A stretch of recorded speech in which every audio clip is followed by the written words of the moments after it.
7, 6, 5, 4, 3, 2, and 1. People of the world, hello and welcome to this, the 93rd episode of Marketing as a Foreign Language. I'm your host, Kellen Kautzman. I happen to own an internet marketing company called Send It Rising. Today on the show, an ad attacking Mark Zuckerberg for Facebook's handling of misinformation is slated to run during Wednesday's vice presidential debate. The big tech antitrust report has one big conclusion. Amazon, Apple, Facebook, and Google are anti-competitive. You can now make Zoom or Microsoft team calls via LinkedIn. How Google's findings on purchase behavior impact the future of content marketing, and how Krispy Kreme turned the Halloween that wasn't into a marketing opportunity. The show begins right this very second.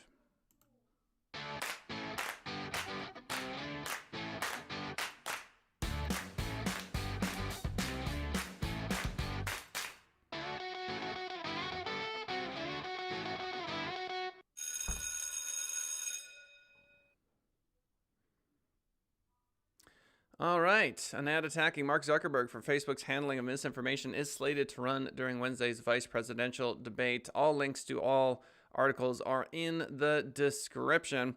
If you want to join us for the live show, 10:30 a.m. Pacific Standard Time, Monday through Friday on YouTube.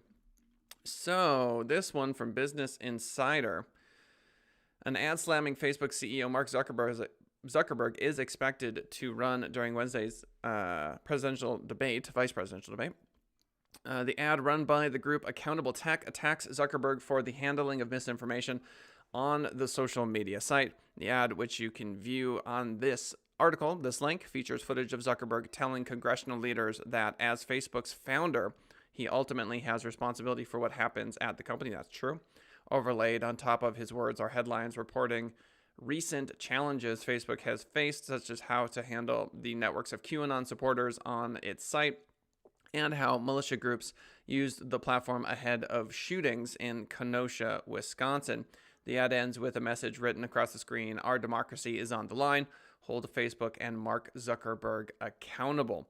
Facebook, along with Amazon, Apple, and Google, have been under the microscope for a slew of reasons, such as its handling of misinformation and hate on their platforms, user data privacy, election interference, and more. So the summation of this, according to articles I've been reading over the past few months, is that a large quantity of bad content, of hateful content, is being stopped by Facebook. There's a large consortium of folks that don't think it's near enough, and think that Facebook can obviously improve. Facebook's own representatives say that they have vastly improved the, let's say, hackability or the manipulatability of their platform from the 2016 debacle with Russia. So they say they've learned a lot. Back to the article, Democrats and Republicans have agreed that big tech needs more regulation and government oversight. Oftentimes I feel like when I watch Zuckerberg testify in Congress, the types of questions that the senators and representatives tend to ask him just show that they're out of their depth. I think that some of these algorithms are so complicated that it takes teams of people to attempt to change them in a way that will have the intended effect, which is to say that machine learning is very difficult to kind of wrap your head around. I solved the Rubik's Cube for the first time in my life the other day. Yes, I know. You're very proud of me. My daughter bought it at the store, and I thought to myself, you know what? I've never done this. And there's like 4 algorithms you have to learn to knock out a Rubik's Cube. And, my dumb monkey brain attempting to solve this Rubik's Cube, I mean, it takes a long time. And it just goes to show that these like trillion Rubik's Cube in complexity machine learning algorithms are so vastly beyond the scope of any one individual, no matter how brilliant they are. That's funny. Esther writes, "Bravo. Did it have removable stickers?" No, it did not, Esther. And thank you for that delightful comment. That's what I used to do as a kid. I tried to just remove the stickers. I had a bunch of like ripped off, janky looking Rubik's Cubes. No, actually solved one. Very proud of myself. Anyway, didn't have YouTube when I was a kid, so still probably couldn't figure it out on my own, unless that's all I dedicated my time to for like a week. Anyway, point being that these algorithms for machine learning are so vastly beyond the scale of any single individual that, when people say, or Sender asks Zuckerberg, well, can't you just find it more quickly? It's like asking a surgeon, well, why can't you just remove the cancer? Just remove the cancer. There's cancerous cells and there's non-cancerous cells. Why don't you remove the cancerous ones? It's so simple. It obviously is not. And so, look, before, people jump down my throat and say, yeah, well, how dare you defend Facebook? I think Facebook has a huge maturity leap. I feel like Facebook's going through Facebook puberty right now. Do you understand? I think they're at that age where they had that sort of like naive, youthful, we're making the world a better place. We're connecting people and everyone's happy and yay. And now we're rich. And I think they had this sort of like incredible youth, and now they're in the trenches of just the reality that, no, you are the establishment now. And you're no longer the cool kid. TikTok's the cool kid. Snapchat's the cool kid. And so Facebook is really struggling to kind of deal with that burden. If you've seen Zuckerberg's Axios interviews, you'll see that he's very good at answering these questions. That's my opinion, obviously. But I'm impressed because he could just relinquish Facebook at this point, walk away from it and be done. But that's not who Zuckerberg is. So Democrats and Republicans, back to the article, have agreed that big tech needs more regulation. Okay, we're talking about monopolies. We get it.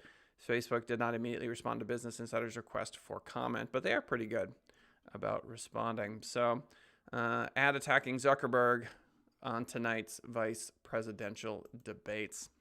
Big tech antitrust report has one big conclusion. Amazon, Apple, Facebook, and Google are anti-competitive.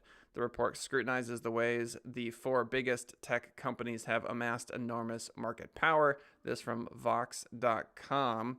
A long-awaited report from top Democratic congressional lawmakers about the dominance of the four biggest tech giants had a clear message on Tuesday. Amazon, Apple, Facebook, and Google engage in a range of anti-competitive behavior, and U.S. antitrust laws need an overhaul to allow for more competition in the U.S. internet economy. Yeah, I would argue that good luck taking on Google. And, Google YouTube, right? You go ahead and create an infrastructure that allows you to have people upload just terabytes of video information and an advertising megalith arm that just has an incredible avalanche of money into your pocket constantly because you set up this massive infrastructure and have global brand recognition. It's crazy. It's crazy. And now YouTube has managed to get me to pay them $12 a month because I hate the ads. I don't like the ads. And so, yes, I'll pay your $12 per month happily because I don't want to see these dumb ads it's gotten so bad. It's like an ad it feels like every 5 minutes there's an ad, and it's not just one, it's two. Totally takes you out of the moment of the video. Totally irritating. And so, they win. If they had less ads, I probably wouldn't pay the $12 and just go, whatever. No big deal. Deal with it. But no. So are they monopolies? Yeah. I think the short answer is they are. But they're also gigantic global institutions. So just because they happen to be currently based in the United States doesn't mean that they couldn't move, and it doesn't mean that if we try to break them up, we're not damaging in some regard the American economy. We want to support these businesses, but we don't want them to be able to run roughshod over, every right that we have and, take jobs and blah, blah, blah. So I don't know. Is there any sort of real competition to Facebook? Yes. I think you've seen ByteDance, China's owner, the company that owns TikTok, really take a huge piece of the demographic moving forward. Instagram, Facebook owning Instagram, I guess they're still in that world. So yeah, it's just a few companies. Not surprising. Same old stuff, right? So back to the article, quote, to put it simply, companies that once were scrappy underdog startups that challenged the status quo have become the kinds of monopolies we last saw in the era of oil barons and the railroad tycoons. That's true. The 400 plus page report written by the majority staff of the Democratic members of the House Judiciary Subcommittee on Antitrust is the result of a 16-month investigation into whether these corporate giants abuse their power and whether the country's antitrust laws need to be reworked to rein them in. What do you think? The report recommends creating new laws that would potentially break up tech companies and make it harder for them to pursue acquisitions. Interesting. So breaking up tech companies, like if Facebook gets broken up, I wonder what it would get broken up into. This is a whole new territory. I mean, it's one thing to go, okay, railroad company, we're going to just like split your assets in two. That's one thing. How do you break up Facebook? Do you just say, oh, we're going to force you to create different companies for different countries? Would you say that we're going to break apart the different groups, say? It's like you can't offer XYZ service. You take away their messenger capability. I mean, it just seems a lot more challenging to break up Facebook than it does like an oil company. Just seems more difficult. For now, back to the article, the report's recommendations are only high-level guidance to Congress for potential future legislation. Yeah, exactly. And it won't lead to immediate action against these companies. I don't think you can really fight against Google either, to be honest. Well, that's not fair. You can fight against them. I think with Google at least, you would have a pretty quick new leader, right? So if you break up Google, then yeah, people would go to Bing if Google got really nasty. Like the search engine world, I think, is not that Google's not doing this magically so much better job that people are loyal to Google. They're just used to Google, right? So if Google just became a dumpster fire, then yeah, I think Bing would just take its spot very quickly. If Facebook were broken up, and the problem there is that people have invested so much time into the platform. I've got so many photos, so many videos, so many connections, years and years of history invested in that platform. And so if you break that up, it's just irritating. So finally, the release of the report was complicated on Tuesday by news that the Republican lawmakers in the House Antitrust Committee refused at the last minute to sign the report. Blah, blah, blah politics. So what's going to happen in the future? Your guess is as good as mine. I think that what's more likely to happen than sweeping reform of what these tech giants are able to do is the new kids on the block will simply take up more and more market share, which is to say it'll be TikTok. But because Facebook owns Instagram, can you really make the argument that if Instagram keeps growing that things have changed? No, you cannot. So back to legislation. TechRadar.com, you can now make Zoom or Microsoft Team calls via LinkedIn. Zoom pushes ahead as Google Meet brings in restrictions. The battle for video conferencing supremacy has taken another twist with a number of upgrades and improvements for Zoom, Microsoft Teams, and Google Meet. First up, LinkedIn has revealed an upgrade to its messaging service that will allow members to carry out video calls on the site using Microsoft Teams, Blue Jeans, never heard of it, or Zoom, bringing millions more potential users to those platforms. But there's worse news for Google Meet users who will soon be facing restrictions on call lengths for certain editions of the service. So LinkedIn Calls announcement comes as part of a major overhaul for the business-focused social media platform, launching alongside the site's first major visual redesign in 5 years. So from the start of October 2020, across mobile and desktop, LinkedIn users will be able to switch their conversations from chat to face-to-face directly from LinkedIn messages. To start, you'll just need to click on the video icon next to where you type a message. This is actually a big deal to me because there are so many people on LinkedIn that I have as sort of cursory, they're kind of in my network, kind of not. And if I could video call with them right away and say, hey, and like quick have a conversation with them, I might consider doing that. BNI is a group I've been a part of for quite a while. It's like a networking group. and there are one-to-ones where you sit down and chat with folks. I could definitely see having one-to-ones with marketing professionals on LinkedIn really quickly. Hey, do you have 10 minutes? Do you want to chat? 5 minutes. It'd be a great way to get that face-to-face time. I think LinkedIn is actually a little slow to this, to be honest. It seems like they should have launched this a while ago. I understand that the infrastructure is really gnarly. Back to the article, the company had given all users free meetings with no time limit earlier this year as the demand for video conferencing grew in the pandemic. However, from September 30th, users on the Google Meet free plan will be limited to calls of just 60 minutes. I understand why. Google is also removing access to some Meet features for G Suite and G Suite for education customers, including the ability to have meetings with up to 250 participants, blah, blah, blah, blah, blah. I would love to have LinkedIn functionality to chat with folks. If people are trying to call me on LinkedIn, I might actually take a couple calls, because it's so easy to get out of them. If you're like, hi, and it turns into a sales call, you'd be like, hey, I got to run, and you just leave. It's not that big of a deal.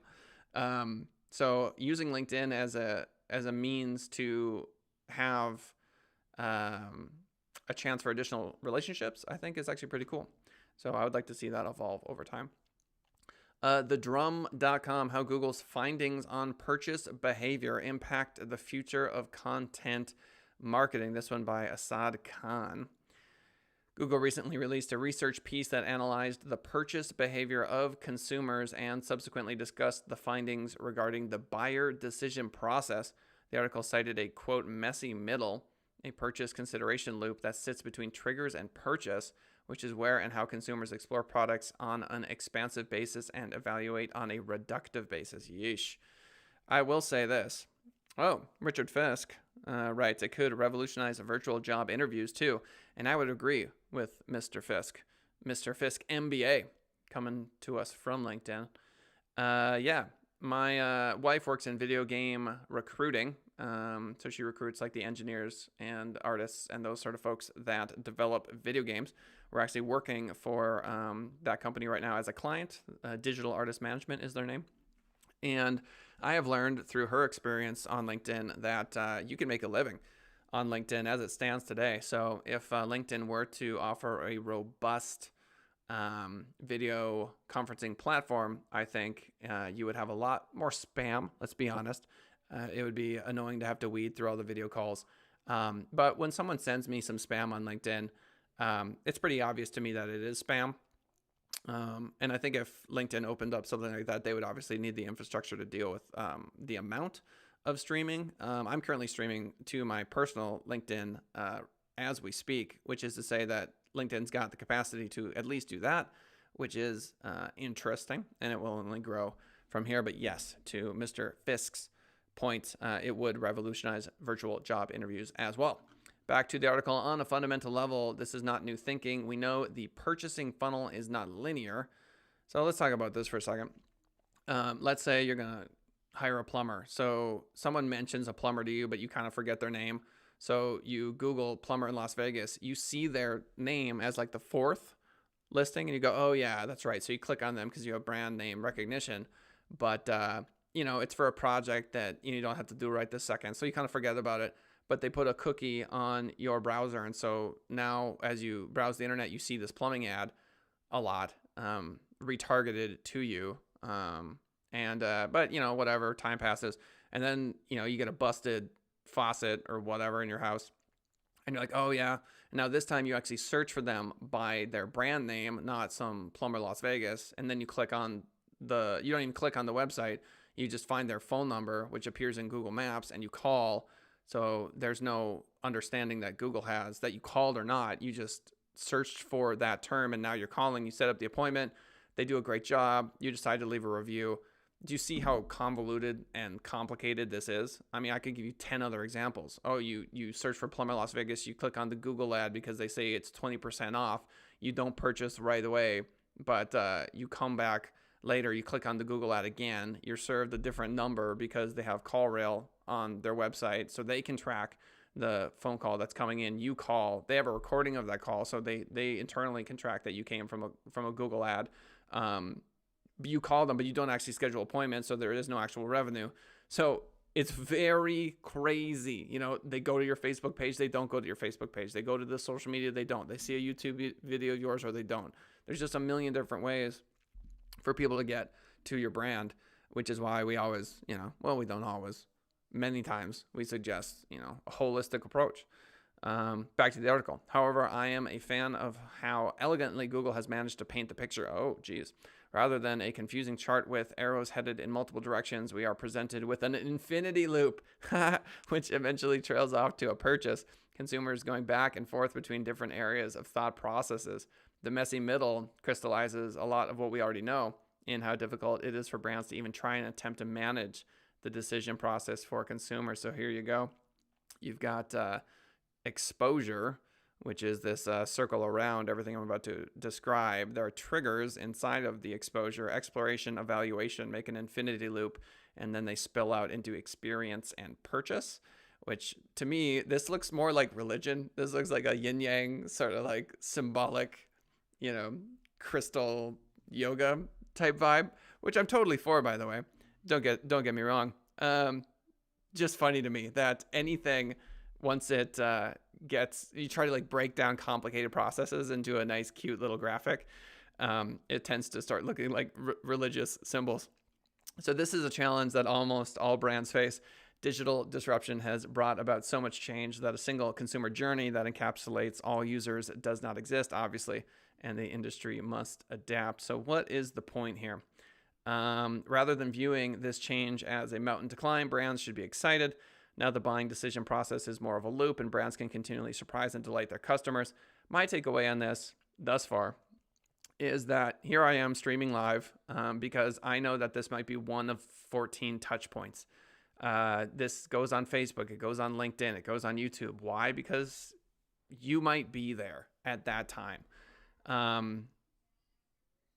You run Google ads, you run Facebook ads, you run LinkedIn ads. I just this morning ran the first LinkedIn ad for this show. We're going to put $100 towards it just to see what happens.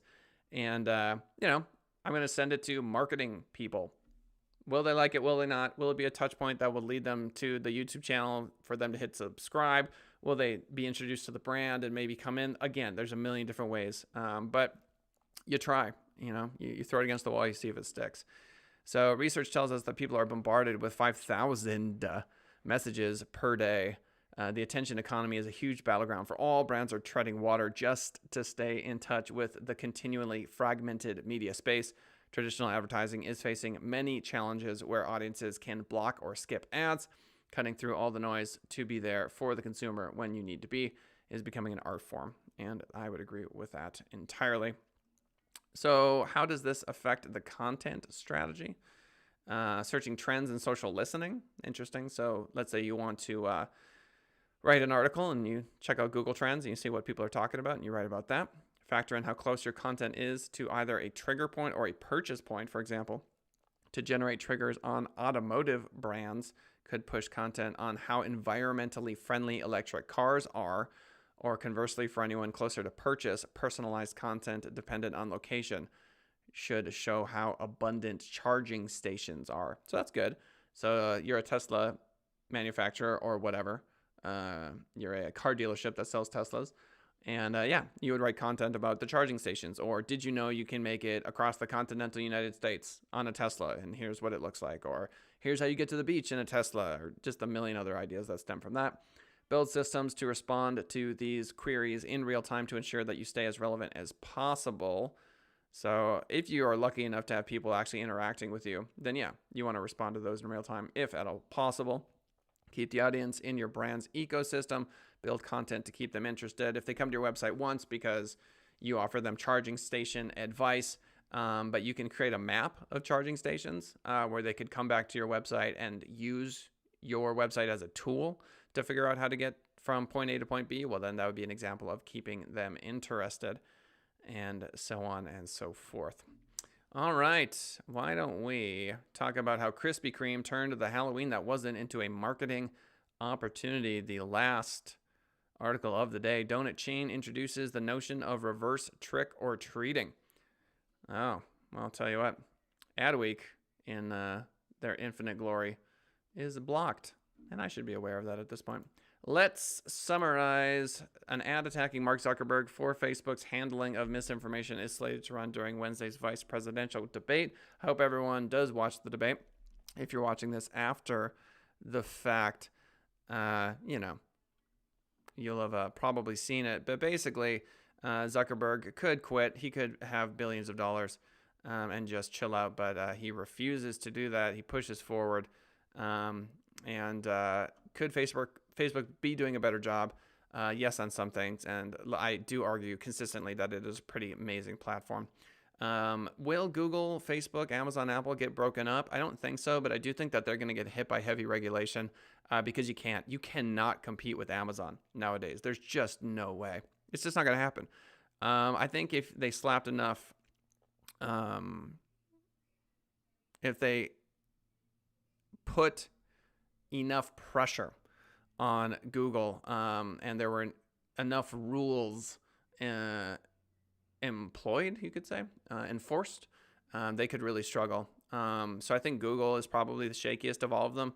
Facebook people have too much time invested in the platform. LinkedIn, I'd love to see LinkedIn evolve into more video conferencing, and I think we're going to see that happen. And last but not least, Google's finding on purchase behavior impacts the future of content marketing.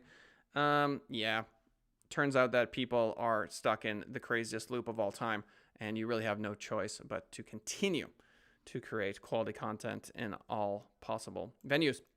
Esther Sass writes, I have to say, KK, you are so very good at the streaming stuff. Thank you. I read that, and it threw me. And it made me bad at the streaming. But thank you, Esther Sass. I appreciate you for writing that. That's my own personal problem. Dealing with compliments. Does anyone know how to gracefully accept a compliment? If you do, please let me know, because I'm still working on that. Ladies and gentlemen, thanks for swinging on by the show today. Very much appreciate you, as always. And hopefully we'll see you tomorrow for the next episode. That would be episode 94 of Marketing as a Foreign Language. And we'll see you then.